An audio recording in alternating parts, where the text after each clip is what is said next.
Subscribe to LearnCap and hit the bell icon to get notified.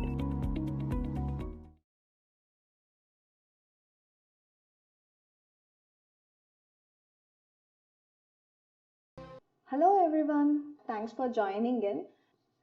Students, before we move on, I want to understand how many of you think that law is a difficult subject. And why is it difficult? Is it because of the terminologies or sections, or is it just the phobia? It's all in your head. Okay, worry not. Today we have CA Anushri Agrawal with us. Anushri Agarwal is a chartered accountant and a company secretary. She has been a rank holder AIR 14th, 5th and 4th in all three levels of CS course. After working for a brief period in PwC's direct tax team, she began teaching law and income tax to CS students in Chennai.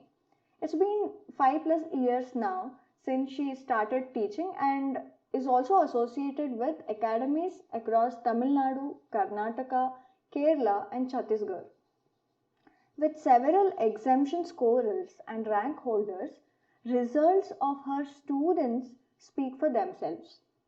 Today, ma'am will be guiding you all on how to approach the law subject, how to read and score well. I'm sure by end of the session you will all find the subject interesting rather than fearing it. Now I request ma'am to take over and guide the students on strategy to clear business law paper with some great marks. Okay, come on guys. So let's begin the session. I'm glad to be here with you all today to discuss the November 2020 question paper with you all. It's going to be a very learning, it's going to be a session which is going to be full of learning. It's going to be a lot of concepts, a lot of revision of a lot of concepts which you've done already. The November 2020 question paper is one of the, a very properly planned question paper wherein the examiner has been very careful in taking correct amount of questions from each chapter. So if we are going to revise this paper, if we are going to discuss this paper, or like how Rajeshri said, if we are going to decode this paper, then a lot of revision gets done. Alright, so now in this session, I will be discussing with you all just part A of your second paper. I will be discussing just the 60 marks of your business laws question paper. Alright, now to make this session very effective, what I want all of you to do is, I want you all to participate as much as possible in the chat box. Okay, this is a live webinar. It's not a recorded one. So you make use of the fact that it is live. As much as interaction as I have with you all, the better it's going to be for you and for me. Okay, so let's make full use of the chat box. Okay, keep sending your questions, keep answering my questions, a proper interaction like how you would have answered my questions had we been sitting face to face in a classroom. Okay, so on that note, let's begin the discussion. Coming to the very first question, your compulsory question. In the first question, the compulsory question, there were totally 3 questions and all the 3 questions were for 4 marks each. I am assuming all of you are aware of the question paper pattern, right? For your CA Foundation Business Laws paper, it will be an entirely descriptive paper, no MCQs, alright? There will be totally 6 questions. Out of these 6 questions, the first question will be compulsory. Okay? Out of the balance 5 questions, you are given a choice. You can attempt any 4. Alright?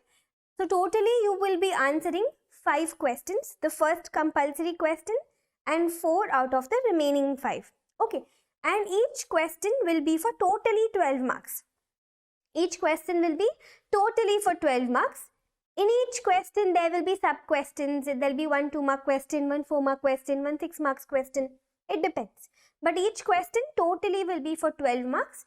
So that is how your first part, part A of your second paper gets tested for 60 marks. Okay. So be aware of this basic question paper pattern. And I am hoping, I am assuming that all of you who are attending this session today, all of you all are either mostly I think students who will be writing in these Jan exams, and maybe some of you writing in the May exam. But if you're attending this session, then obviously it would be because you're already done learning the paper, you're already done learning the subject, and you're here just to, discuss the November 2020 question paper.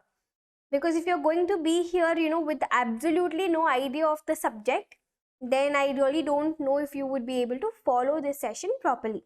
It's majorly for those students, the target is majorly those students who have already studied the paper and who want to know what would be the right answers for the November 2020 exam.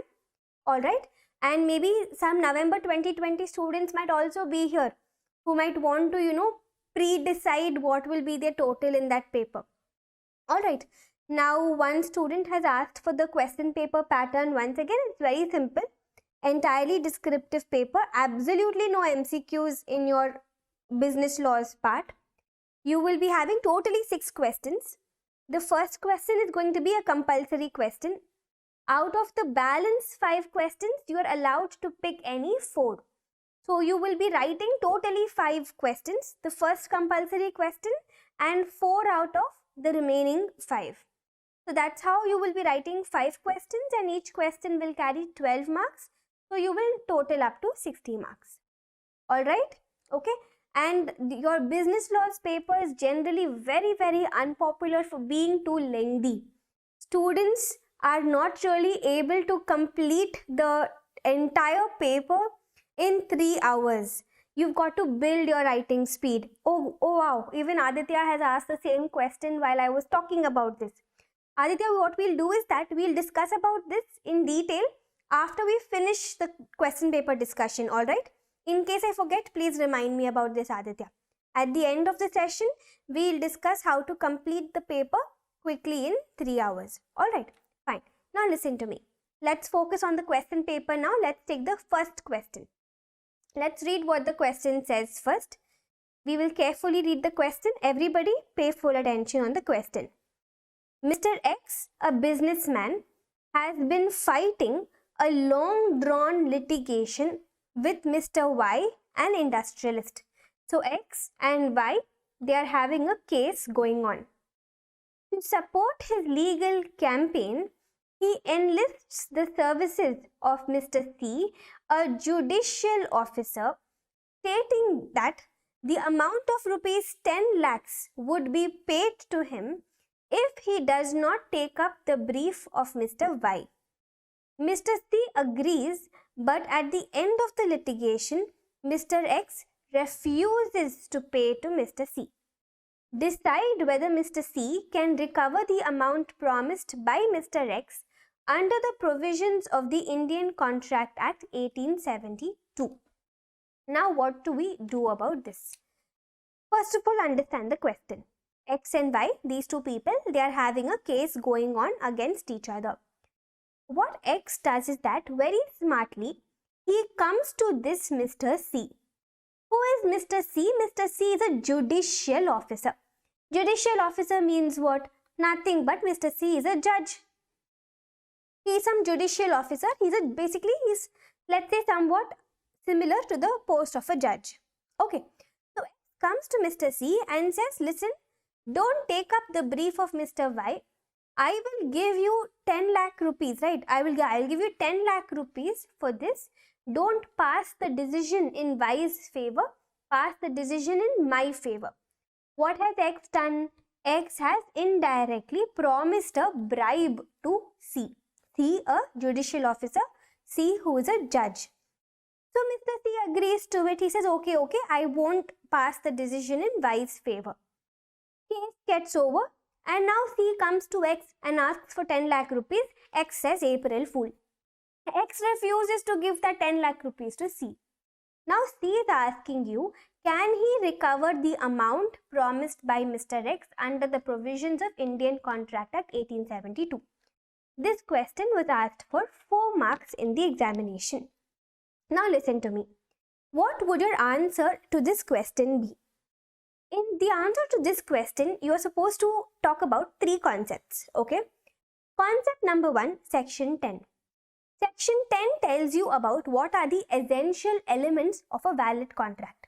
For example, there must be free consent, parties must be competent, there must be lawful consideration, there must be lawful object, there must be a valid offer, valid acceptance, at least 2 parties. All these points are written in section 10. It contains a list of essential elements, right? I think one of the last few points of section 10, it will be written that the contract should not be one which is expressly declared to be void.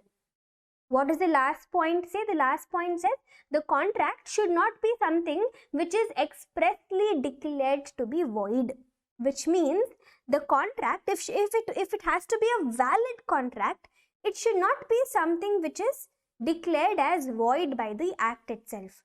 Okay. Now the Contract Act gives you a list of void agreements. One of them is an agreement in restraint of legal proceedings. An agreement in restraint of legal proceedings. Listen to me very carefully. In this entire example, if you see, what exactly is X trying to do? X is trying to do something so that Y is not able to take the benefits of the legal system of a country. You agree with me? X is trying to do something so that Y is not able to take the benefits of a country's legal system. This agreement is in restraint of legal proceedings. It is not allowing Y to enforce his legal rights. We are trying to take away Y's legal rights through the agreement between X and C. So this agreement between X and C, number one, it is in restraint of legal proceedings. In restraint of legal proceedings means we are not letting Y enforce his legal rights. Hence it becomes void. Any agreement in restraint of legal proceedings, section 28 of the Act says it is void. Okay. Then if you look at another perspective, you also have agreements that are opposed to public policy. Even agreements that are opposed to public policy are void ab initio. And the list of agreements again opposed to public policy, that list contains one of the points, interference with the course of justice. For example, if you're going to bribe the judge, or if you're going to bribe one of the witnesses of the case, then you will put it under the category interference with the course of justice. You are not allowing the judge, the court, to go according to their own process. You are trying to interfere, you are trying to tweak the process in your favor. If you do this, it will be against public policy. Okay, so in this case over here, you will write number one about section 10. You will say how section 10 gives the list of essential elements of a valid contract, one of which is that the agreement should not be expressly declared to be void. Then you will write that an agreement which is in restraint of legal proceedings is void ab initio, it is invalid. And in this example over here, this agreement between X and C is in restraint of legal proceedings because Y's legal rights are not being allowed. Y's legal rights are being taken away. Hence, this agreement is in restraint of legal proceedings, hence it will be void. Then you will also write that this case is also against public policy because any agreement which interferes with the course of justice, for example, any agreement to bribe a judicial officer or to bribe a witness is against public policy, and even that is void. You understood the answer, guys? Are we all clear with the first question? Can I go to the second question? Yes? First question all clear? Come on, quickly give me a response. I'll go to the second question now. Coming to 1B. What does the second question say? Second question was an extremely simple question, a company law-based question. ABC Limited has allotted equity shares with voting rights to XYZ Limited worth 15 crores and issued non-convertible debentures worth 40 crores during financial year 1920. This first sentence is the most important sentence of this question. You'll have to understand this properly. In ABC Limited, if you see who is the shareholder, you will realize that XYZ Limited is holding shares worth 15 crores in ABC Limited, which means XYZ Limited is a shareholder of ABC Limited. Okay. And this XYZ Limited is also a debenture holder of ABC Limited. The company is holding non-convertible debentures worth 40 crores. Okay. Now listen to me. After that, total paid up equity share capital of the company is 100 crores and non-convertible debenture stands at 120 crores. So what are they trying to say over here? The total share capital of the company is 100 crores. Out of this 100 crores, 15 crores is held by our XYZ Limited. Okay. The total non-convertible debentures of ABC Limited is 120 crore. Out of this, 40 crores is held by XYZ Limited. So XYZ Limited is basically both a shareholder and debenture holder of the company. Okay, let's proceed. Define the meaning of associate company and comment on whether ABC Limited and XYZ Limited would be called associate company as per the provisions of Companies Act 2013. In this question, they have asked us two questions. Number one, they're asking us to define associate company, a pure theory question. Then they're also asking us to comment whether ABC Limited and XYZ Limited will be called associate company or not. So two questions they have asked us. Number one, define associate company. That is a very simple question. If you've learned the theory, you will easily be able to handle the question. What will you write? You will write an associate company is a company in which another company has significant influence. This word significant influence becomes one of your keywords. Okay, you'll have to write significant influence in the answer. Associate company is a company in which another company has significant influence. Then you'll have to explain what is significant influence. Significant influence means control over at least 20% of the voting power of the company or control over business decisions of the company. And it includes even joint venture. So first you will give the definition of associate company. What is significant influence? Don't forget to write control over at least 20% of the voting power or control over business decisions of the company. And also includes a joint venture. Okay, this will be the answer to your first question. Now they are asking us, between ABC and XYZ Limited, is the associate company relationship existing?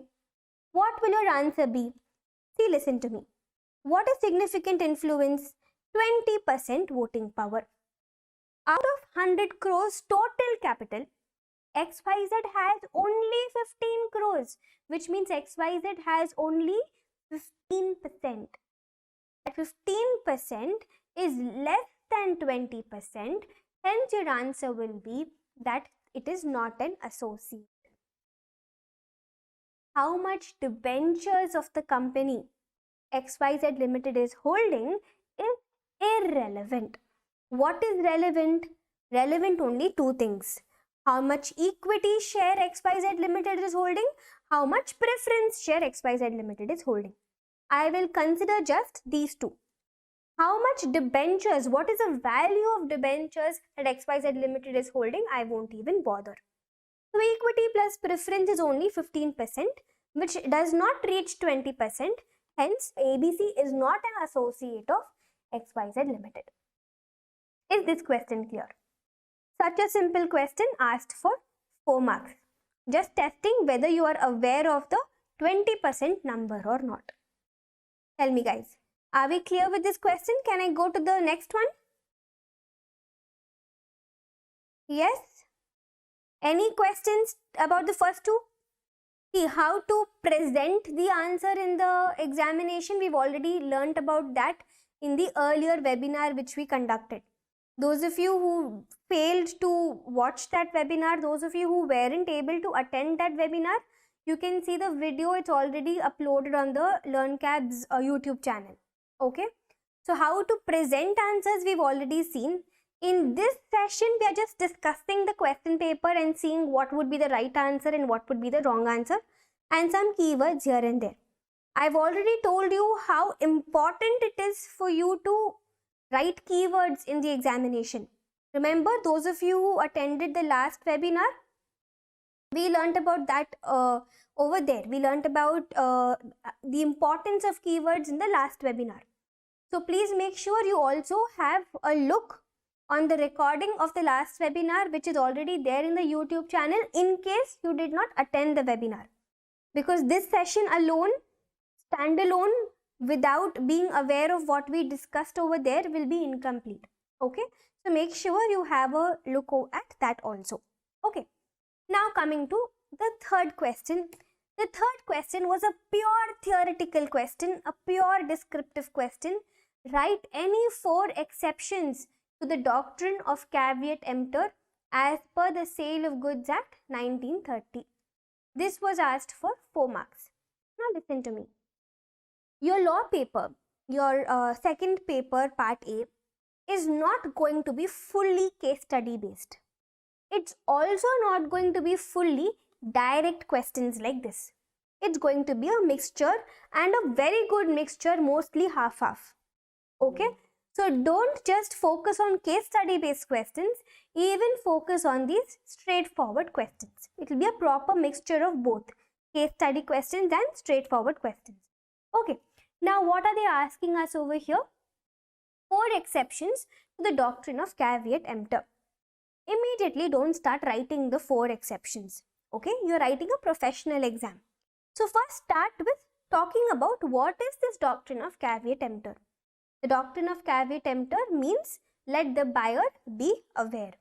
Buyer, when he is buying goods, he is supposed to make reasonable inquiries and satisfy himself that the goods that he is purchasing will be fit for the purpose for which he is purchasing. Later, if the goods turn out to be defective or if the goods turn out to be unfit, then the buyer cannot blame the seller. So first write what is the doctrine of caveat emptor and then write down the exceptions. They have asked for 4 exceptions, so write just 4. I have brought over here 6 exceptions to discuss with you all. You can write any 4 out of these 6. The first exception is fitness as to quality or use. What does this exception say? Very simple. In case the buyer informs the seller what is the purpose for which he wants to buy the goods, and if he is going to rely on the seller, that seller, you choose and you give me whichever goods will be perfect for my purpose, and seller is somebody who is ordinarily dealing in such goods, in such cases, if the goods later on turn to be unfit, then you can blame the seller. Okay, see, basically caveat emptor puts responsibility on the buyer. Caveat emptor tells a buyer, you be careful, later on don't blame the seller. In these exceptional cases, we will put responsibility on the seller. We will protect the buyer. What is the first exception? Fitness as to quality or use. It has totally 3 conditions. Condition number 1, the buyer should inform the seller the purpose why he wants the goods. Condition number 2, he must rely on the seller for the choice of goods. And number 3, who is the seller? The seller is somebody who is ordinarily dealing in those goods. If all the 3 conditions get fulfilled, then the goods should be fit for that purpose. If the goods turn out to be unfit, seller is responsible. Okay, here don't forget to give the example of priest versus last. Have you heard of this case? Priest versus last. What happened in this case?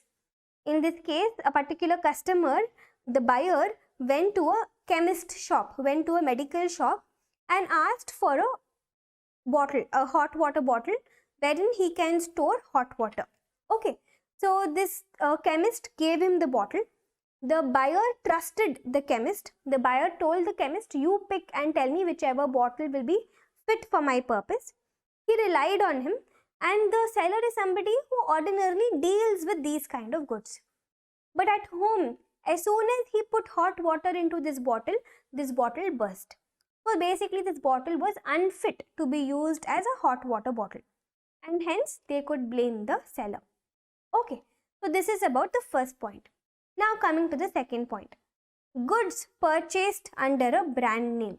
When you purchase goods under a brand name, no, this you cannot write about this because this is an exception to this point. So ignore this. Come to the next point. Goods sold by description. If the seller is selling goods to you by description, then the goods should match the description. For example, if the seller is saying that I am going to sell imported chocolates to you, what is the description he is giving you? He is giving you the description as they are imported chocolates. So the chocolates should match this description. If the goods don't match the description, you can hold the seller responsible. Then sale by sample. If a sample was shown to the buyer, then the goods, the final goods, the bulk of the goods should match the sample. If they don't match the sample, again you can hold the seller responsible.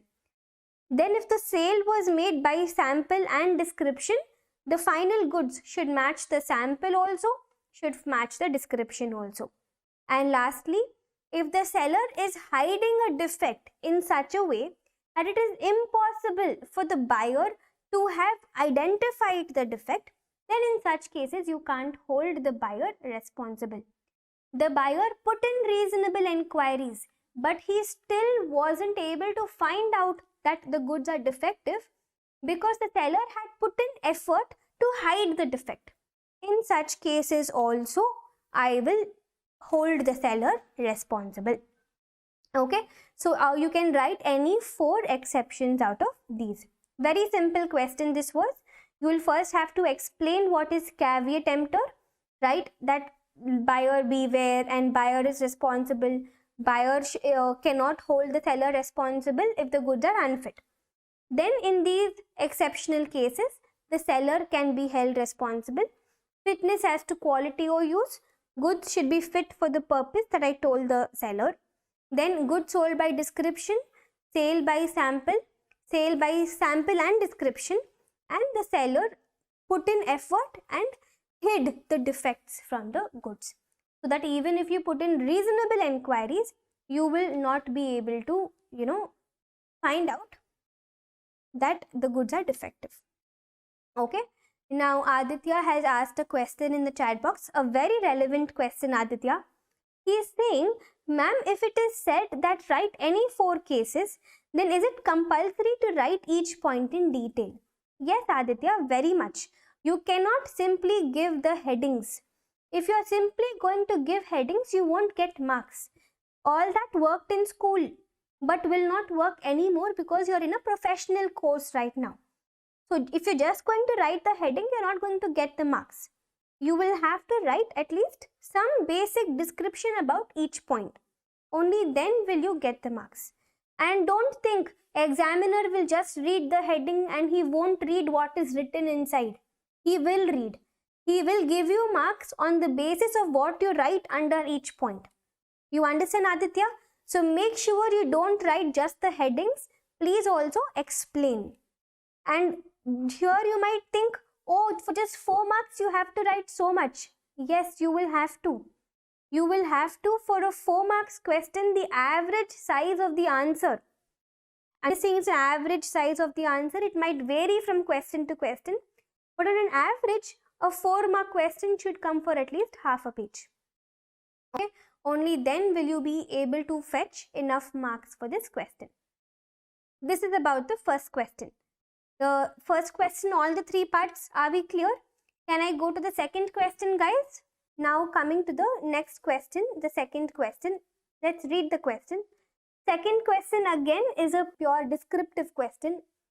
Define misrepresentation and fraud. Explain the difference between fraud and misrepresentation as per the Indian Contract Act 1872. A pure theory question. You will have to first define, totally 3 questions are involved over here. You will have to first define what is misrepresentation. Positive assertion not warranted by information of the person making it, which is not true though he believes it to be true. Breach of duty without any intention to deceive. Causing innocently a party to an agreement to make a mistake. Basically, first write the definition of misrepresentation. Then write down the definition of fraud. suggesting an untrue fact, knowing it to be untrue, actively concealing facts, promising without any intention of performing any other deceiving act. Write the definition of fraud. This will be the second question. Then differences between fraud and misrepresentation. This is a pure theory question. I'm not going too much in detail for this question. It's a 7-mark question. Alright. Define misrepresentation. When you define misrepresentation, make sure you use the words without any intention to deceive. This without any intention to deceive, innocently, all these become your keywords. They should be there in your answer. See, I'm going a little out of topic, but there is this one thing which I want to tell you all. You might be wondering that why do I keep stressing so much on keywords? See, you can write in your own words in the exam, okay? But keywords have to be used. Whether your answer is grammatically correct or not, nobody cares. But then what is the kind of words you are using, that is important. I will tell you one small example, okay? I happened to see the key, the answer key for the accounts question paper. Okay, for CA intermediate accounts question paper, I happened to see the answer key. And trust me, the answer key which is sent to the examiner for paper correction is way different from the suggested answers which institute puts up in the website. Okay, so I'm talking about two different documents, suggested answers and answer key. I'm talking about the answer key over here. Understand that they are different. In this answer key, you know what was written? It was written that, see, after you do your balance sheet, you know, your equities and liabilities and assets, after you finish your entire balance sheet, you write notes to accounts. In the notes to accounts, you will give one note on share capital, you will give one note on creditors and so on. You know what was written in the answer key?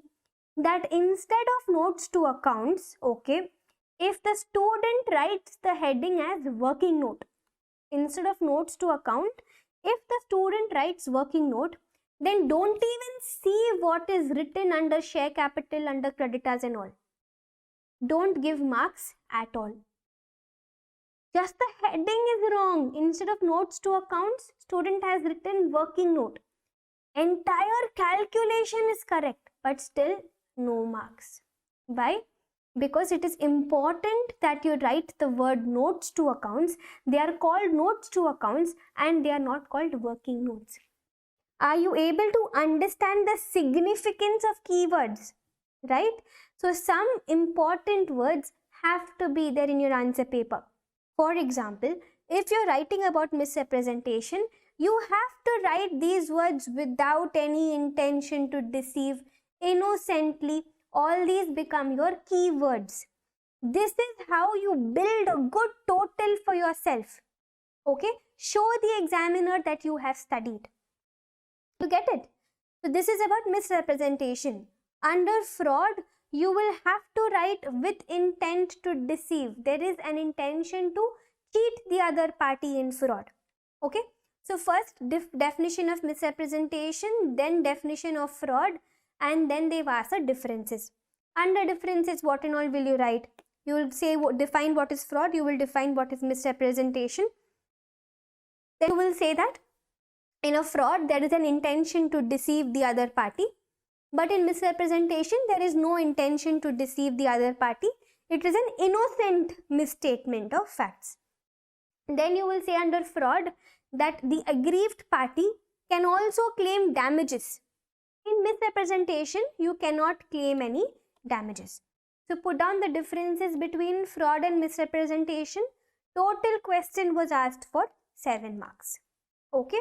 Entire 7 marks about fraud and misrepresentation. If you've learned theory properly, very easily you will be able to handle this question. Alright, fine.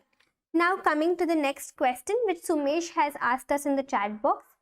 Is it necessary to mention section number for all the questions? No Sumesh, it is not necessary. You need not mention the section number. If you are able to remember the section number, then you write the section number. But if you are not able to remember the section number, you don't have to put any extra effort to memorize section numbers, at least for your CA foundation level, not required. Okay?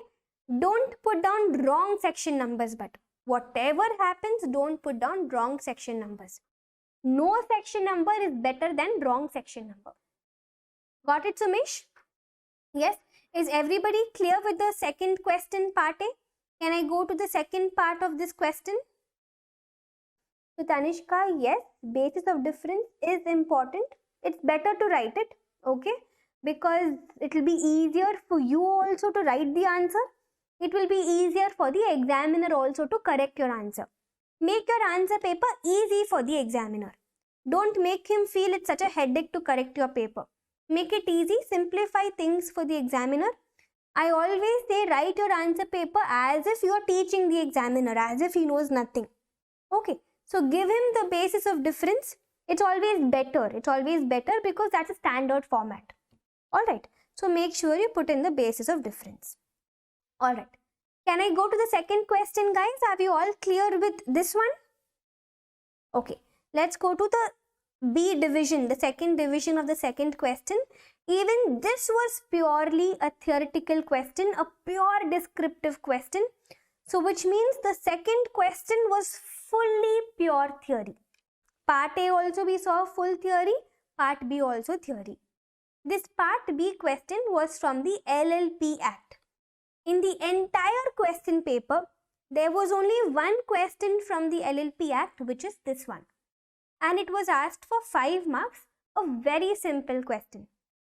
What are the circumstances under which LLP may be wound up by the tribunal under LLP Act? We all know that an LLP may be wound up either voluntarily, partners may decide and voluntarily it may get wound up, or it may be wound up by the tribunal. So they are asking us what are the cases in which the LLP will be wound up by the tribunal. Now this question, the fraud and misrepresentation question, the caveat emptor question, if you notice all these theory questions, they all belong to the category which every student would have definitely studied, because every faculty will tell you that these are important questions, these are important chapters. If you've noticed till now, all the descriptive questions, all the straightforward questions which we have seen, none of them till now belongs to a category which a student might want to skip. All these questions student will definitely study. So even this is one such question. What are the situations in which LLP will be wound up by the tribunal? Quickly I'll tell you there are totally 6 cases. Case number 1, if the LLP itself decides that I want to get wound up by the tribunal, then the tribunal will wind up that LLP. Number 2, if in the LLP minimum number of partners is 2. Something happens, one of the partner dies or one of the partner leaves. So we are left with only one partner, isn't it? But minimum is 2 partners. In such cases, we will give this LLP 6 months time. We will give the LLP 6 months time to increase the number of partners to 2. They have only one single partner right now, but minimum is 2. So we will give the LLP 6 months time to increase this number of members to 2. Okay. Even in this 6 months, if LLP is not able to increase the number of members to 2, and if it is still carrying on business even after 6 months with this less number of members, then tribunal will wind up this LLP. Okay, this is the second case. In the third case, what has happened is that the LLP is not filing the statement of accounts. LLP is not filing the solvency return, the annual return for 5 years consecutively with the ROC. LLP is supposed to file every year these 3 documents: statement of accounts, declaration of solvency and an annual return. But last 5 years consecutively, continuously, our LLP has not filed. So the tribunal will pass an order for winding up of this LLP.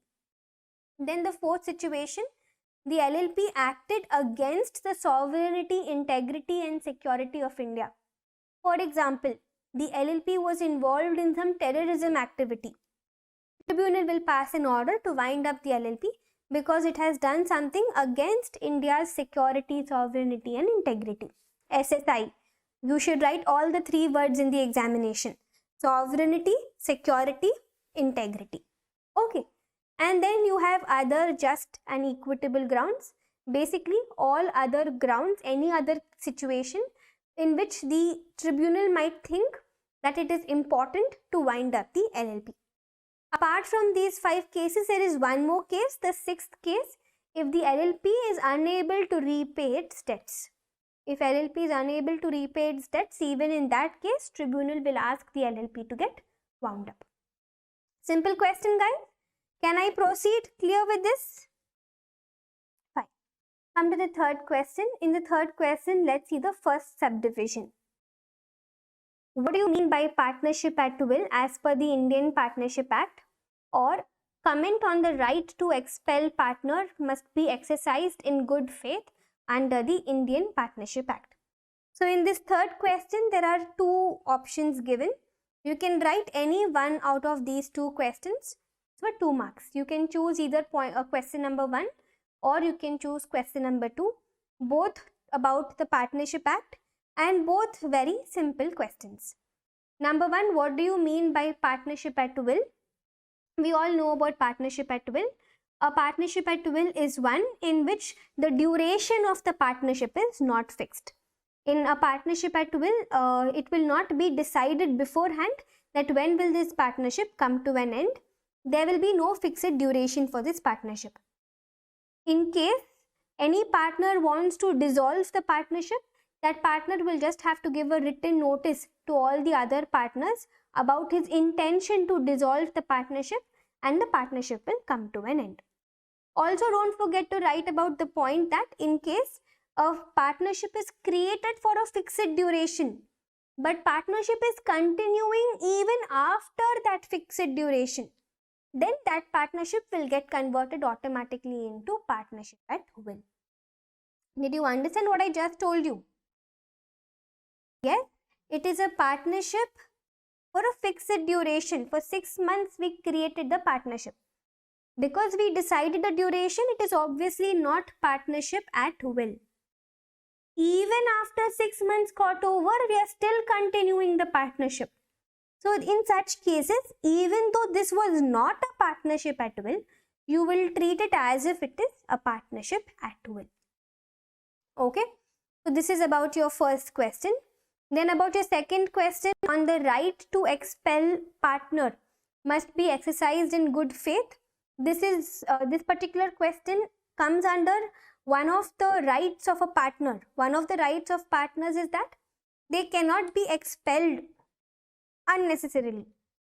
A partner can be expelled by majority. Majority of partners should be okay, and all the following conditions should be fulfilled. Number 1, partnership agreement should allow expulsion of partner. Number 2, you should be removing that partner in good faith. You should be removing that partner for the benefit of the firm as a whole. Basically, you should not be removing the partner just for personal benefit of some partners. If you're removing a partner, if you're expelling a partner, it should be in the best interest of the firm as a whole. Then you have to give a notice to the expelled partner.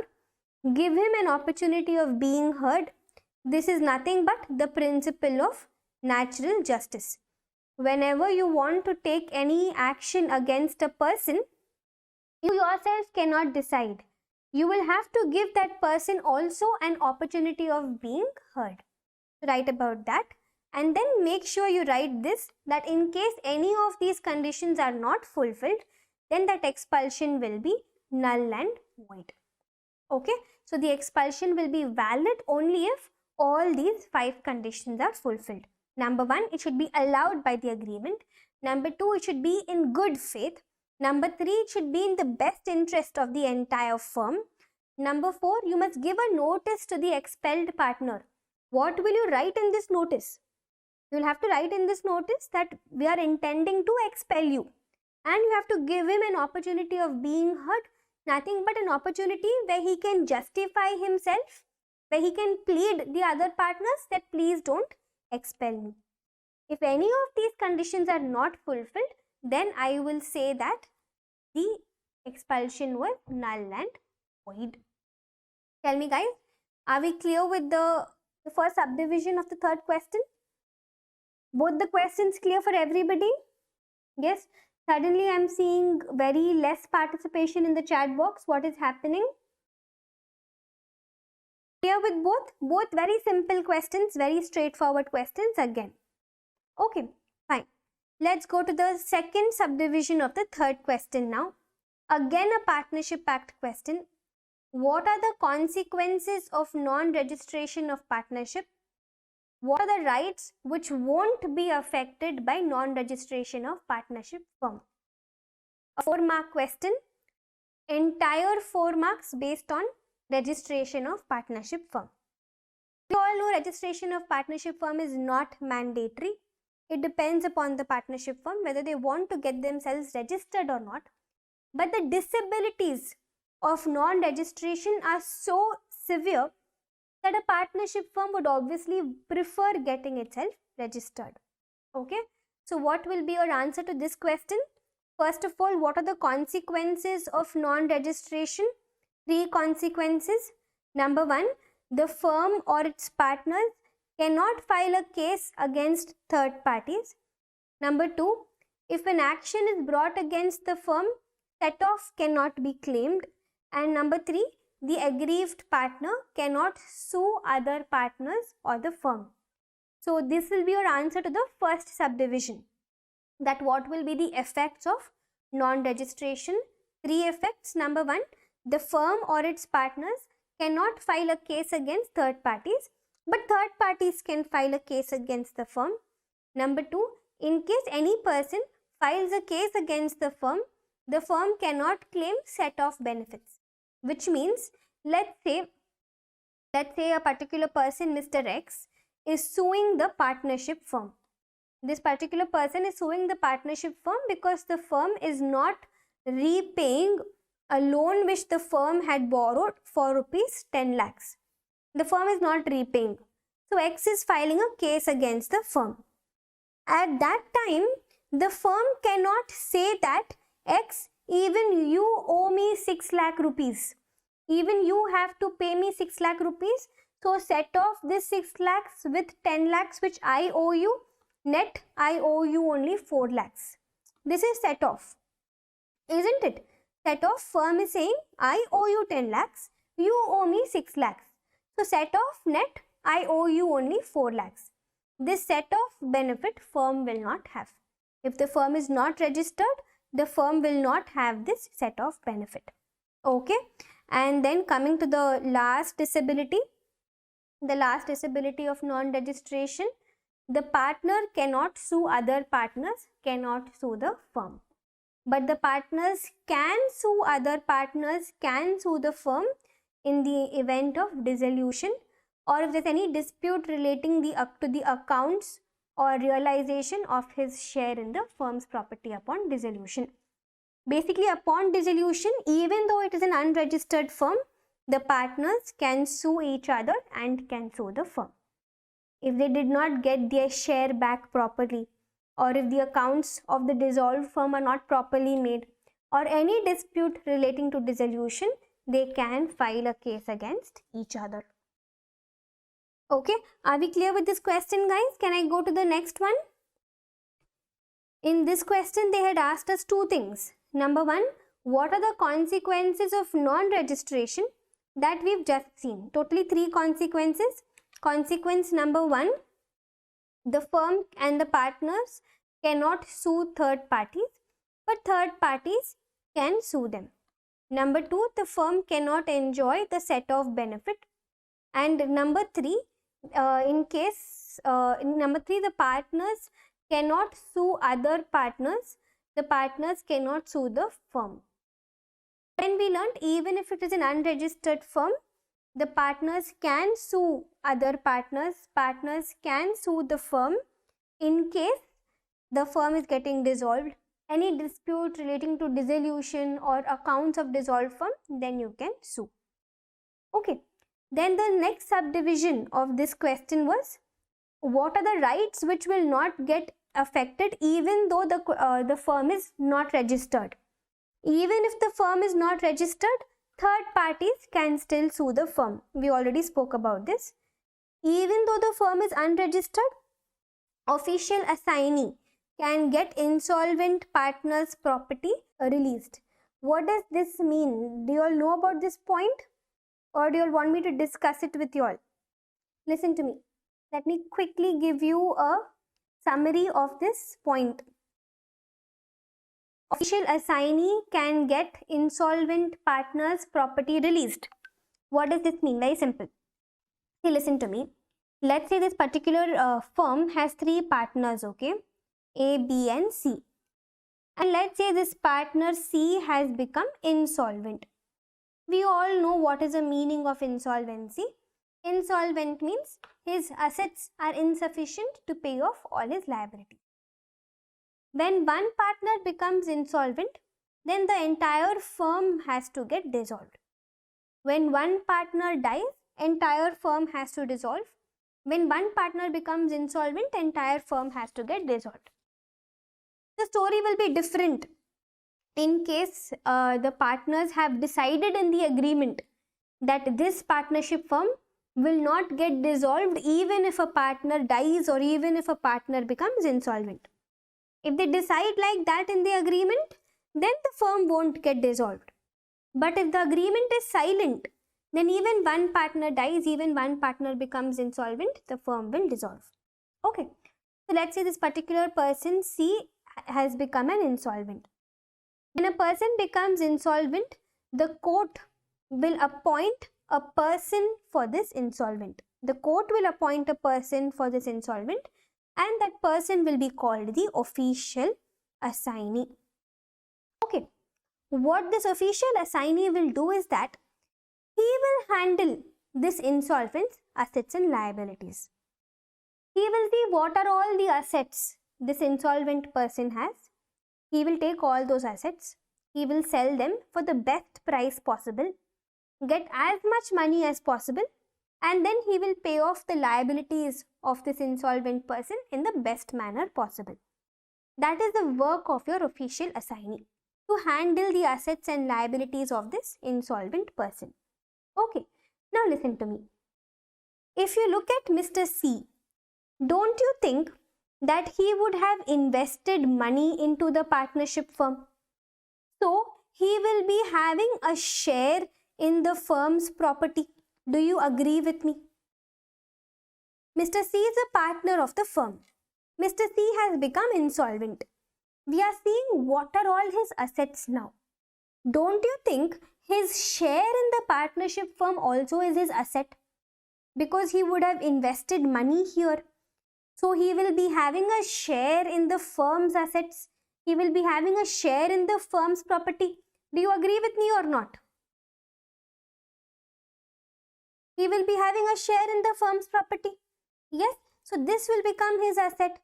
So, even if the firm is unregistered, this official assignee can come to that firm and ask the firm to give him this insolvent partner's share in the property.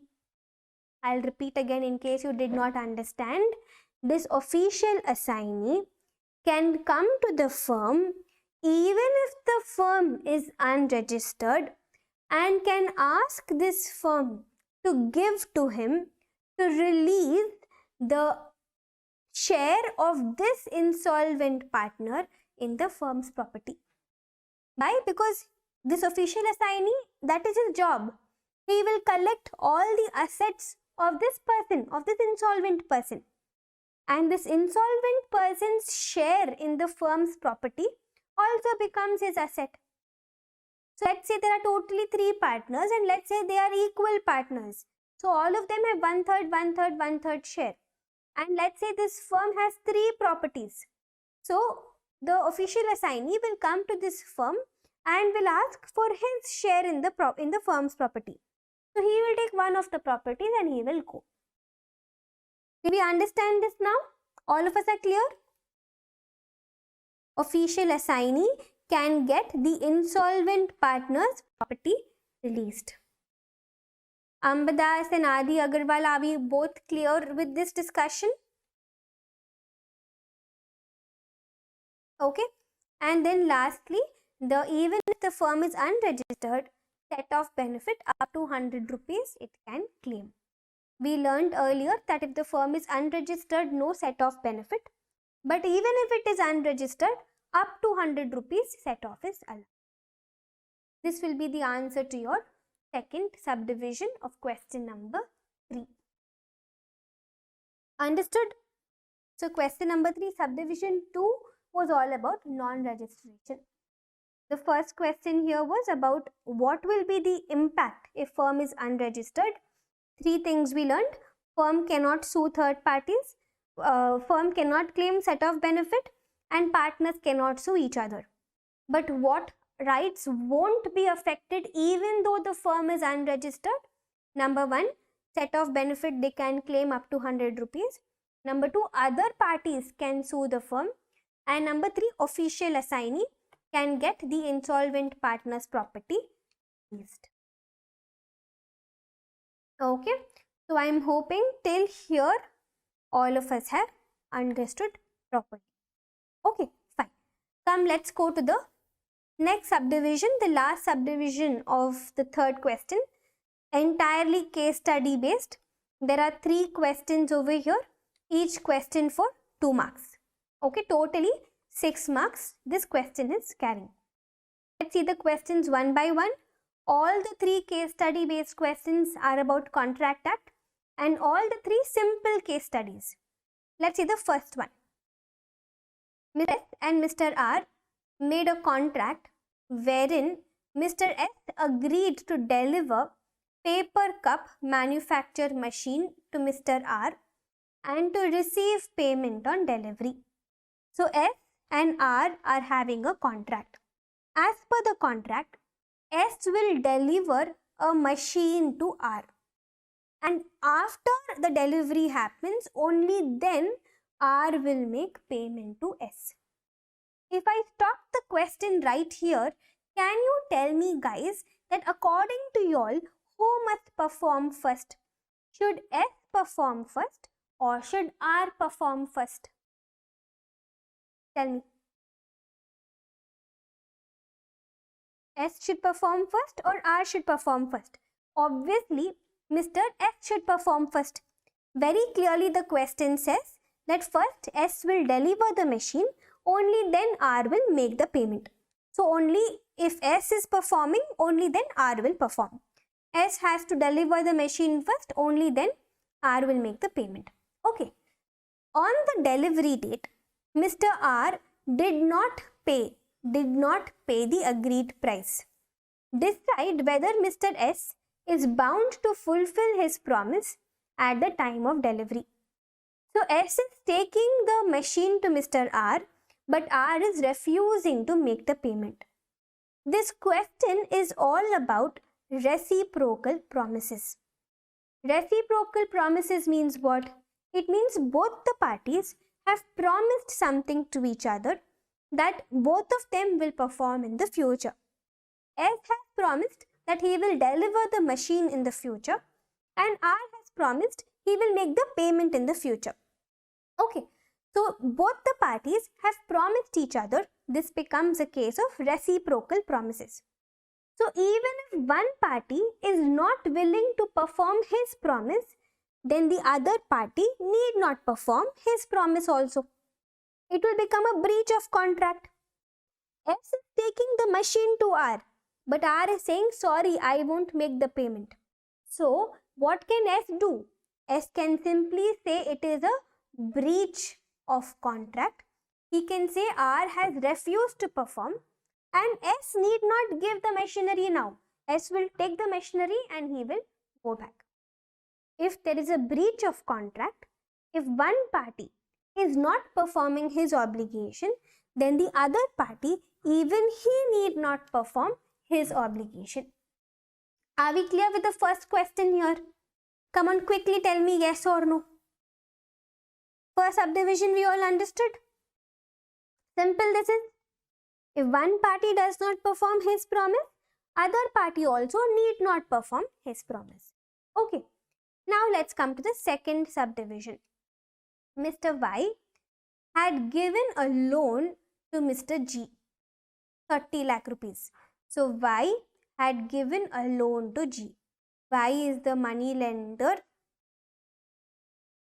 and G is the borrower. Mr. G defaulted the loan on due date and debt became time barred. Time barred, do we all know what is time barred debt? Yes, what is time barred debt? You will have to apply the law of limitation. As per the Limitation Act, if the lender of money is not demanding repayment for 3 years, then the debt becomes time barred. G has refused to make the payment. So Y should demand the money, right, from G. If Y is not demanding money from G, if 3 years lapse, then the debt will become time barred. If the debt becomes time barred, then what will happen is that G need not repay. A time barred debt need not be repaid. So 3 years have lapsed. Now G need not repay. After the time barred debt, still Mr. G is agreeing to settle the full amount to Mr. Y. Whether acceptance of time barred debt contract is enforceable in law. This particular question is relating to the concept of exceptions to no consideration, no contract. Generally, if there is no consideration, then there will be no contract. But there are some exceptional cases wherein even though the party is getting no consideration in return, still the contract is valid. In this case, between Y and G, debt has become time barred, which means G need not repay. Still, G is promising to repay the money to Y. Y is giving nothing in return to G. Still, this will be a valid contract. A promise to repay time barred debt, if it is in writing and if it is signed by the borrower, then it will be a valid contract. Even though there is no consideration, even though the borrower G is getting nothing in return for his promise to repay, still this will be a valid contract. Okay, so in the answer to this question, you will first have to write that it's a time barred debt as per law of limitation and hence it need not be repaid. Then you will also have to write, however, as per exceptions to no consideration, no contract, in this case, even though Mr. G is getting no consideration for repaying the time barred debt, still it will be a valid contract provided the promise is in writing and it is signed by the borrower. Are we clear with this question, guys? Shall I proceed to the next one? This was all about your time barred debt. The last point you mean written and signed? Yes? The last point, Jagtar, you're talking about written and signed? Hey, listen to me. Y and G, between them, they have a loan.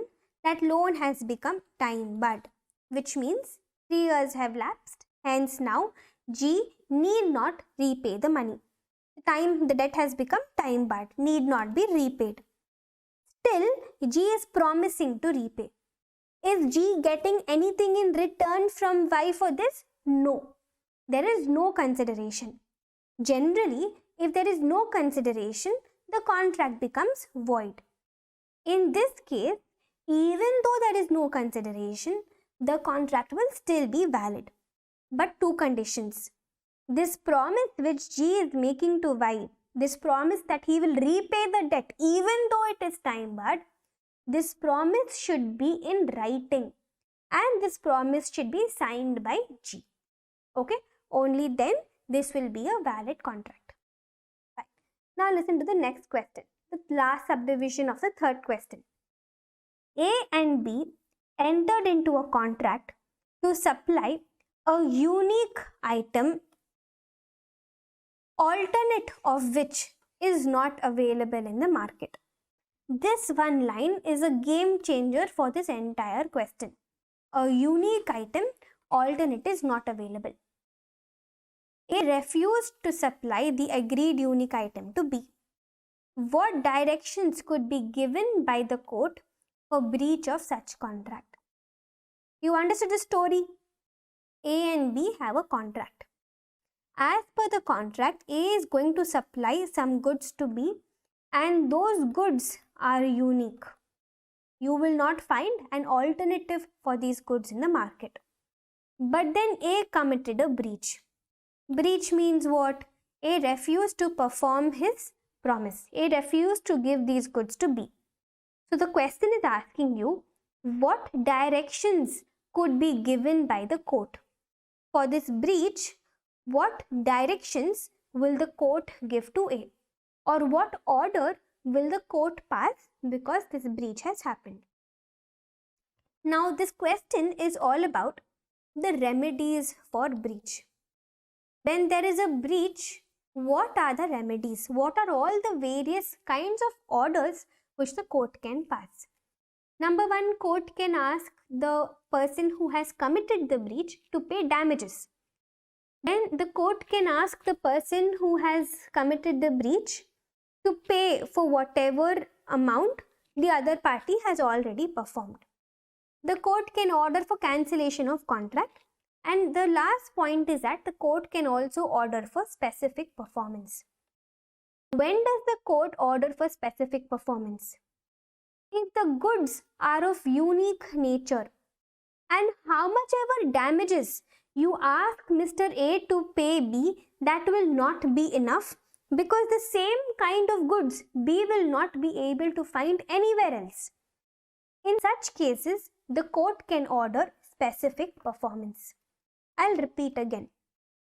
What did I just say? In case there is a breach of contract. And what kind of a contract is it?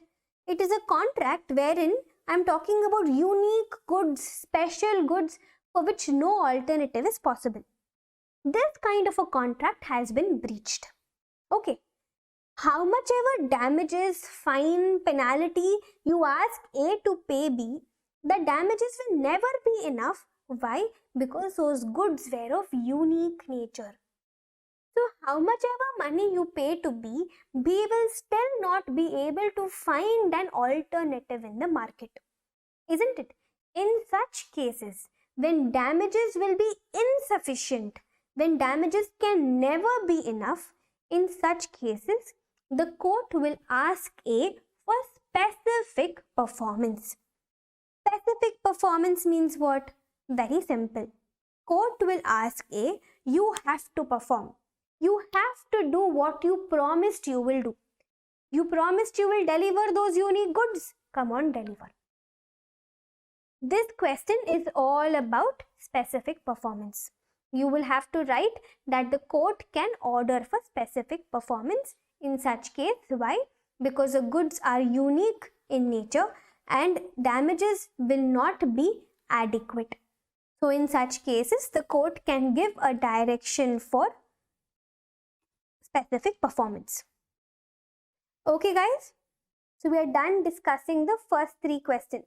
Can I go to the next one? Are we all clear till here? Any questions for anybody? No? Fine. Let's go to the fourth question. The fourth question is a pure theory question. Explain any 6 circumstances in detail in which non-owner can convey better title to bona fide purchaser of goods for value as per the Sale of Goods Act 1930.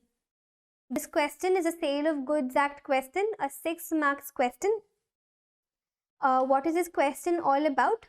They're asking you 6 circumstances in which the non-owner can convey better title to bona fide purchaser.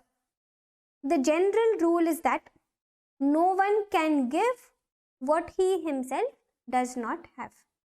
If I myself don't have proper ownership rights, if I myself don't have good title, I cannot give good title to the buyer. What is the Latin term for this? Nemo dat quod non habet. Nemo dat quod non habet. So if I myself don't have proper ownership rights, proper title, I cannot give proper title to the buyer. But then there are exceptions to nemo dat quod non habet. Those exceptions are what they are asking you all in this question. They're asking you what are those cases in which even a non-owner means what? A person who does not have proper title. Even though he is a non-owner, even though he does not have title, he is still able to give good title to the buyer. Exceptions to nemo dat quod non habet. This you would have studied under Sale of Goods Act. You understood the question? Generally, only if I have good title, I can give you good title. Nemo dat quod non habet. But there are exceptional cases in which even though I don't have good title, I am still able to give you good title. I am still able to give you ownership. Those situations they are asking you. Sale by mercantile agent, sale by joint owner who is having possession, sale by person in possession under voidable contract, sale by seller in possession, sale by buyer, it's not possession, it should be possession. Sale by seller in possession, sale by buyer in possession, sale by unpaid seller, sale by finder of lost goods. All these points you would have learned in your transfer of property chapter. Okay, I am not going into discussing the theory of all these points now. It's a basic theory question. I am hoping you are aware of the discussion. Sale by mercantile agent. I gave goods to the agent to sell on my behalf. He is selling at a price which is lesser than what I asked him to sell. Basically, he is selling without my authority. The buyer is buying in good faith, having no idea. The buyer will get good title. Similarly, sale by joint owner. The car is jointly owned by you and I. But you are only driving the car, you are only having possession of the car. So whole world thinks that the car is owned by just you. You go and sell off that car without even my permission. Sale by joint owner who is having possession. The buyer, if he is buying in good faith, having no idea that even I am the owner of the car, he will get good title. So all these points will come in your answer to this question. Exceptions to nemo dat quod non habet. If you want the answer of this in even more detail, please check one of the videos under Sale of Goods Act chapter in the LearnCap portal under the Transfer of Property chapter. Okay, under the Transfer of Property chapter, you will find a detailed discussion on all these cases in the LearnCap portal. You can go there and have a look. Okay, fine. Can I go to the next question? Can I go to 4B? Clear with 4A, everybody? Okay, now coming to 4B. Next question, a 6 marks question, again based on your Partnership Act. PQR and S are the partners in PQRS and Co. A partnership firm which deals in trading of washing machines of various brands. Due to conflict of views between partners, P and Q decided to leave the partnership firm and started competitive business on 31st July in the name of Messrs. PQ and Co. Meanwhile, R and S have continued using the property in the name of Messrs. PQ, RS and Co. in which P and Q also have a share. Based on the above facts, explain in detail the rights of outgoing partners as per the Indian Partnership Act and comment on the following. Rights of P and Q to start a competitive business. Rights of P and Q regarding their share in the property of Messrs. PQ, RS and Co. Now this question over here is one of the tricky questions of your November 2020 paper. This is one of the difficult questions in this paper a question which you will be able to answer only if your preparation was 100% and up to the mark. What is this question all about? Let us discuss about that first. In this question, there are totally 4 partners, P, Q, R and S, and all of them are running a partnership firm. Out of the 4 partners, P and Q decide to leave the partnership firm, and they started a new partnership firm called P, Q and Co. The remaining 2 partners, R and S, they are continuing the old partnership firm, P, Q, R, S and Co. They are continuing to do business under the old partnership firm. Now listen to me. It's very logical. P and Q have left the firm. They have left the old firm. So, shouldn't they get a share from this firm? They should get a share from the property in this firm, isn't it? Because they are leaving the firm. What happened was they left the firm without taking their share out of the firm, and R and S continued this firm PQRS with all the property, including the property which is P and Q's share. Okay, so they are asking us first P and Q's right to start a competitive business. When they left the firm, they started a new firm PQ and Co. doing competitive business. Is that allowed? What do you think? Look at the answer. An outgoing partner may carry on business competing with that of the firm and may advertise such business, but he cannot use the firm's name, cannot represent himself as carrying on business of the firm, cannot solicit the customer who were dealing with the firm before he ceased to be a partner. Did we understand these 3 points? What these 3 points mean is that P and Q, after they leave the firm, they can start a competing business. They can start a competing firm, but then that competing firm cannot use the same firm name. The old firm name is PQRS and Co. P and Q cannot use the old firm name, number 1, and they are not doing that also. What is the name that they are choosing? They are choosing the name PQ and, which is not the same as PQRS and Co. So first condition fulfilled. Condition number 2, they cannot represent as if they are carrying on the business of the firm. P and Q cannot go around saying they are still doing business for PQRS and Co. They cannot represent this firm. They are not doing that also. And number 3, they cannot take away the customers of PQRS and Co. They cannot solicit the customers. They cannot take away the customers of PQRS and Co. They should build a new customer base. All these 3 conditions fulfilled, hence PQ and Co.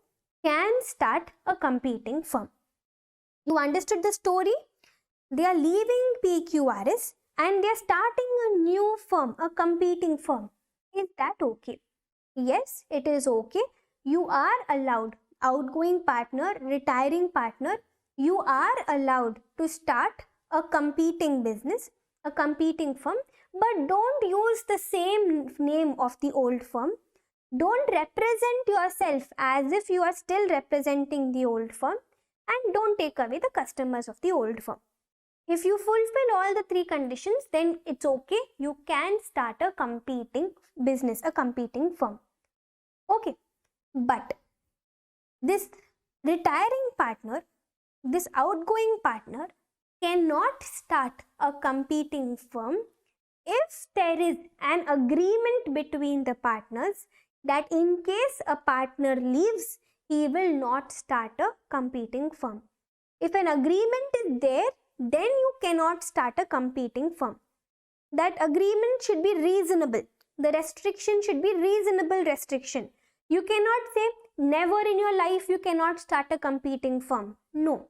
Next 2 years in the same area, you cannot start competing firm. Reasonable restriction, reasonable agreement allowed. Okay, so your answer to this question will be in 2 parts. Number 1, you will say that P and Q can start a competing business provided they don't use the name of the old firm, they don't represent themselves as if they are working for the old firm, and they don't take away the customers, they don't solicit the customers of the old firm. However, if there is an agreement between the partners as per which the outgoing partners cannot do competing business for a specified time limit for a specified area, then if the restriction is reasonable, then P and Q cannot start competing business. Tell me, subdivision 1, are we all clear? Did we understand? Yes? Are we all clear with subdivision 1? Can I proceed? Quick answers. Did we all understand? Yes? Fine. Now coming to the next subdivision. The next subdivision, this is the important one. This is the one which students might find a little difficult. Rights of P and Q regarding their share in property in PQRS and Co. See, if you remember what happened in this case, what did I tell you? I told you that P and Q, they left the firm. They left without taking their share in the firm. Without taking their share in the firm, they left. And this other two partners, R and S, they are continuing the firm, including the property of the outgoing partner. They have not given away their share yet. So in such cases, when a partner dies or when a partner leaves the firm, and if the partnership firm is still continuing without giving him his share, then two options are available. Whatever is the outgoing partner's share in the property, from that whatever profit the firm has earned, that profit has to be given to the partners even though they have left the firm. So share of the profits made attributable to the use of his property. Whatever is the property, his share of property in the firm, from that whatever profits the firm has made, they should give him a share of profits even though he has left the firm. Number 2, second option, whatever is his property in the firm, whatever is the value of his property in the firm, 6% per annum of that property should be given as interest to the outgoing partner. Okay, so what are the two options? In case a partner leaves the firm or dies and the remaining partners continue the firm even with the property of the old partner, they have not given away him his share in the property, then from his share in the property, whatever profit the firm has earned, that profit has to be given to this partner and interest at the rate of 6% per annum, or out of these two, any one option you can pick, either share of profits or interest. Okay, simple question. So the answer to this question should have both the options. The outgoing partner can choose any one of the two options. This is about question 4. Are we clear with the first 4 questions? Yes? I'm very sure the first 4 questions you have understood. The 4th question alone was a little tricky. It had about partners leaving the firm without taking away their property. Okay, fine. Now let's come to question number 5. Question number 5, the first subdivision, extremely simple. It's a Sale of Goods Act question for 6 marks. Mr. R owns a 2-wheeler which she handed over to her friend Miss K on sale or return basis. So R has given her 2-wheeler to K on sale or return basis. Even after a week, Miss K neither returned the vehicle nor made payment. She instead pledged the vehicle to Mr. A to obtain a loan. Miss R now wants to claim the 2-wheeler. Will she succeed? Examine with reference to the provisions of Sale of Goods Act what recourse is available to Miss R. A very simple sale or return question. What will you write as answer to this question? Number 1, you will say that when goods are sold on sale or return basis, the property will pass on to the buyer if he informs about his approval or acceptance to the seller, or if he does any act indicating his acceptance. For example, he resells the goods or he pledges the goods, or if he retains the goods beyond fixed or reasonable time. You will have to write about all the 3 points.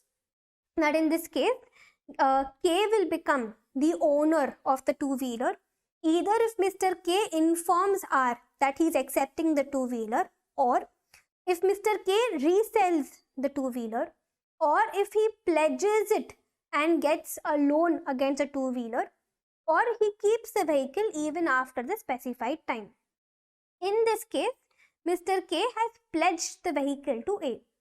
So his act of pledging the vehicle and borrowing a loan against that vehicle indicates that he has accepted the vehicle and he has become the owner.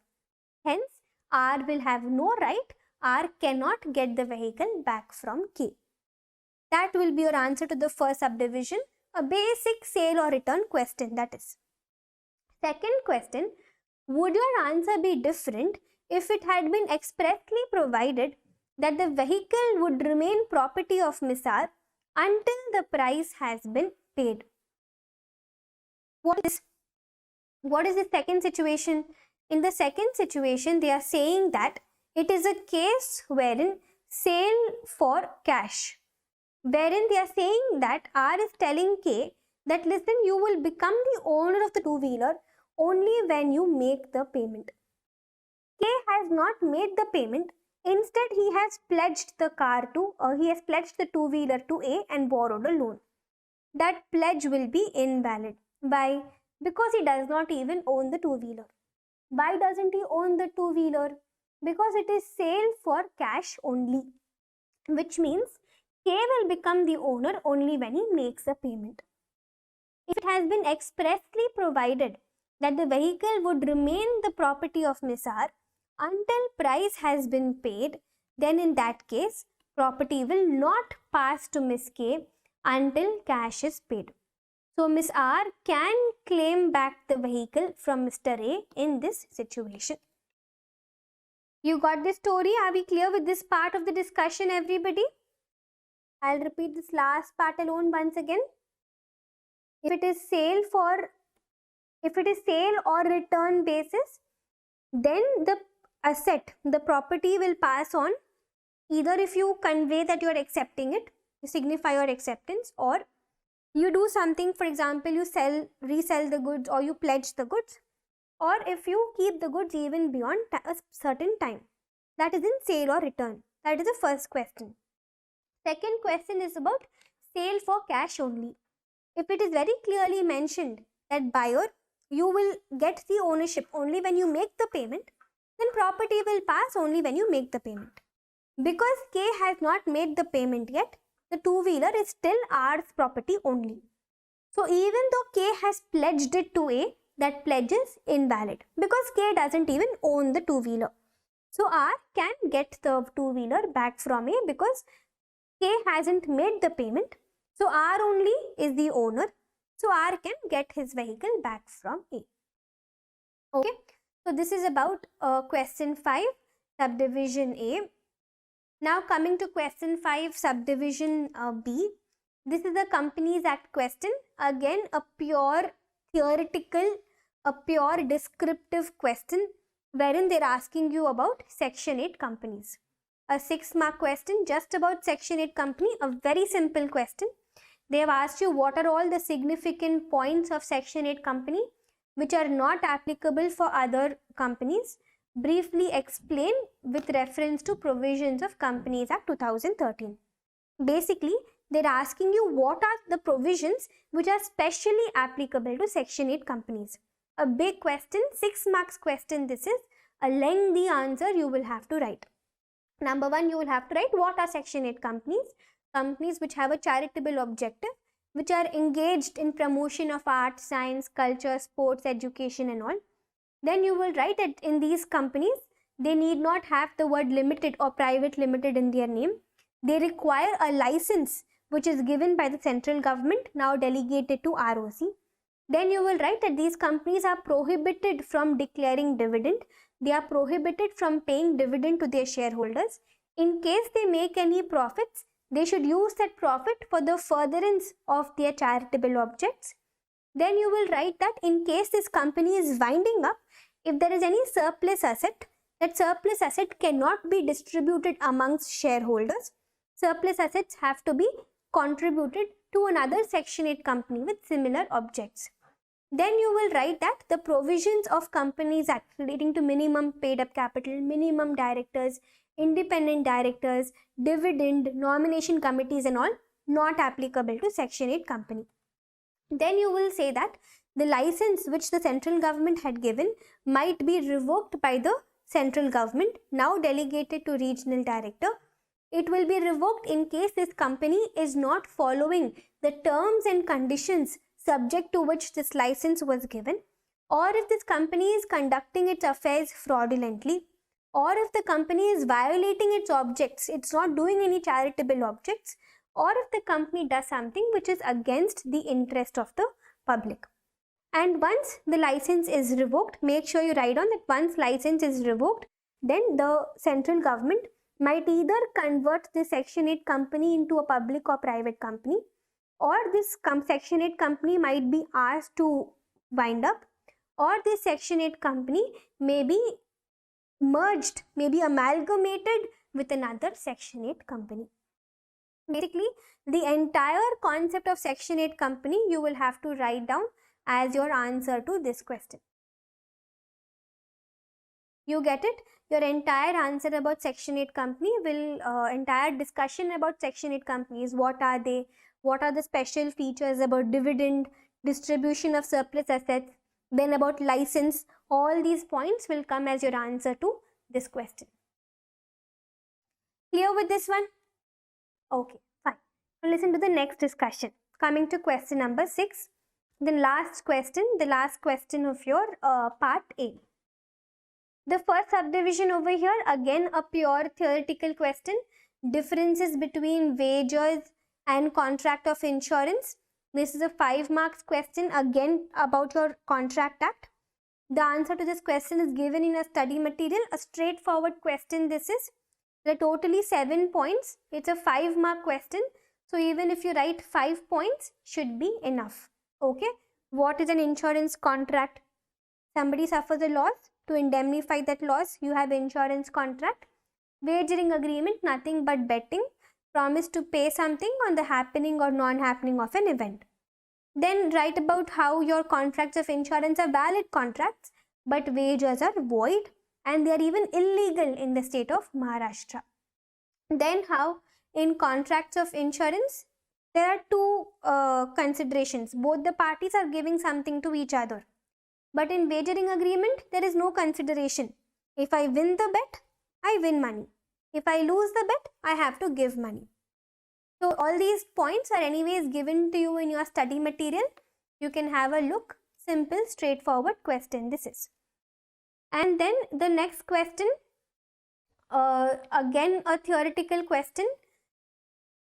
Explain in detail the circumstances which lead to liability of firm for misapplication by partners. It's a Partnership Act based question. They're asking you, when will the firm be liable for misapplication by partners? Which means partners have used the money of the firm for unauthorized purposes, but still firm only will be liable. 2 situations there are in this the answer to this question. Number 1, you will write that the partner is acting within authority. Acting within his apparent authority, received money and misapplies it. The third party, see, let me give you a situation to explain the answer to this question to you. Let's say the firm has lent money. The firm has given a loan to a third party. Okay. The firm has authorized one of the partners to receive the repayment of this loan. So the third party gave the repayment to this partner because firm authorized the partner to receive the repayment. Partner received the repayment and misapplied the money. Received the repayment and used the money for his own purposes. Can the firm blame the third party? Can the firm ask third party for payment again? No, right? So that is the first case, that the firm cannot ask third party for payment again because firm had authorized the partners and third party gave money to that partner. Partner has misapplied the money. Partner has misused the money. Firm cannot hold third party liable anymore. story is over. Second case, the third party had repaid directly to the firm. Third party repaid directly to the firm. Firm in the course of its business receives money from third party and that money is misapplied by the partners. So the third party paid money to the firm, but the partner took that money and misapplied. In both the cases, you cannot hold your third party liable, right? You cannot hold your third party liable. The firm cannot ask for a repayment again from the third party. That is about the second subdivision. So there are totally two situations. Situation number one, the firm had authorized the partner to receive money. The partner received money from the third party and misapplied that money, misused that money for his personal purposes. Firm cannot ask for money again from the third party. Second case, third party directly gave the money to the firm, but the partner took away that money and misapplied it. Again, firm cannot hold the third party liable more. Okay, this is the second subdivision of your sixth question. And now coming to the last subdivision of your sixth question, a very simple question. It's about foreign companies. Mike Limited, incorporated in India, having liaison office at Singapore. Explain in detail the meaning of foreign company and analysis on whether Mike Limited would be called as foreign company as it established a liaison office at Singapore as per the provisions of Companies Act. This company is incorporated in India and it has a liaison office, something like a branch office, has a branch office in Singapore. Is this company a foreign company? Of course not. Foreign company means number one, it should be incorporated outside India, but this company is incorporated in India. Foreign company means it should have a branch office in India, but this company is having branch office outside India. This company is definitely not a foreign company because foreign companies means it should be incorporated outside India. Okay, Amba Das, you're saying you've not understood the last question. Which last? Are you talking about this one, this foreign company one, or are you talking about this liability of firm question? 6B or 6C? Will you answer? Let me finish off 6C. 6C, very simple. Foreign company means company should be incorporated outside India and should have a place of business in India. But Mike Limited is the opposite. It is incorporated in India and has a place of business outside India. So Mike Limited is not a foreign company. Okay, 6C we all understood. How will your answer be? You will write the meaning of foreign company first. Foreign company means company incorporated outside India, has a place of business in India and carries on business from this place of business in India. But because Mike Limited company is incorporated in India, it is not a foreign company. Simple answer. Maximum 4 or 5 lines, your answer will get over for this. Now coming back to 6B. One of the students was not clear with this. It's a very simple question. Here they are asking us, explain the circumstances which lead to liability of firm for misapplication by partners. I agree with you that this question is not very clear. Okay, but what the question is trying to tell you is that the question wants to know from you what are the situations in which the partner has misapplied the money. Partner has misapplied the money, but still firm cannot ask money from the third party. Okay, what is the question about? The question is all about cases wherein my partners have misused the firm's money, but still the firm cannot ask third party for again repayment. Two situations.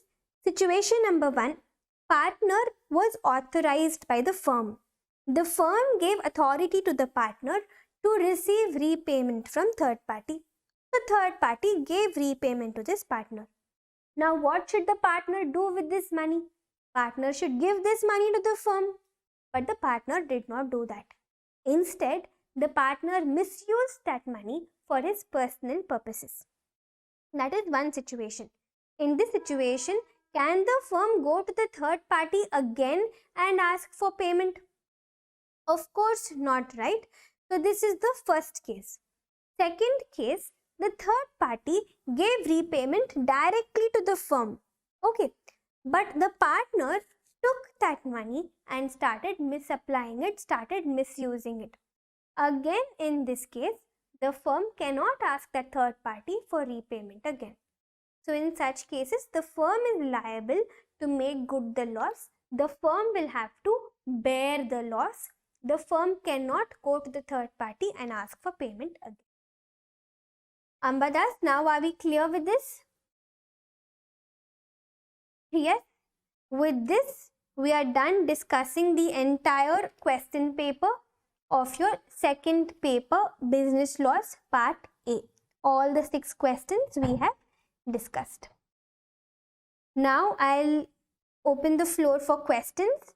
Any questions? Please get them clarified. Let's read the question. Still not started studying for laws. It follows the old rule of 370 and I find it challenging to learn from old videos to the new one. What should I do? There aren't major changes between the old and the new.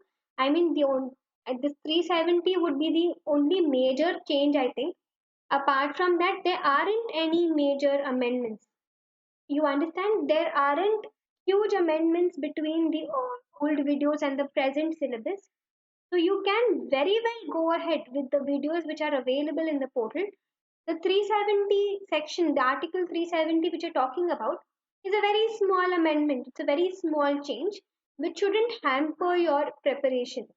Okay, probably what we'll do is that maybe we'll put up one more video wherein we'll put up the changes which are there between the old videos and the present syllabus. So that might help you cope up, maybe. But I think this is more of an excuse because there aren't major changes between the old videos and the present syllabus. Okay. Article 370 also nothing major. Article 370 has been scrapped. That's all. Which means earlier the acts were not applicable to Jammu and Kashmir, but now those acts will apply to Jammu and Kashmir also. All your acts, all the 5 acts in your syllabus, Article 370 not applicable. Hence, all the 5 acts will also apply to Jammu and Kashmir. That's all. Okay. Companies Act, Jammu and Kashmir is included. Now, no more special status for Jammu and Kashmir. So, just like how any act will apply to any part of the country, it will also apply to Jammu and Kashmir. So, all your chapters, all your laws will also apply to Jammu and Kashmir. Okay. Can you write that Jammu and Kashmir is included in exam? See, in the exam, you won't even talk specially about Jammu and Kashmir. In case a question comes up, what you will say is that as Article 370 is scrapped, just like how a law will apply to the rest of the country, it will also apply to Jammu and Kashmir. Hence, your Indian Contract Act, your Sale of Goods Act, your Partnership Act, your Companies Act, your LLP Act are applicable to the whole of India, including the state of Jammu and Kashmir. You understood, Yashi? That's how your answer will be. You will simply write that the Act is applicable to the whole of India, including Jammu and Kashmir, because Jammu and Kashmir does not enjoy a special status. Thank you guys. It was a pleasure. I'm very sure you would have learned quite a lot out of this session. Alright. So I'll close over here. Thank you guys. Subscribe to LearnCap and hit the bell icon to get notified.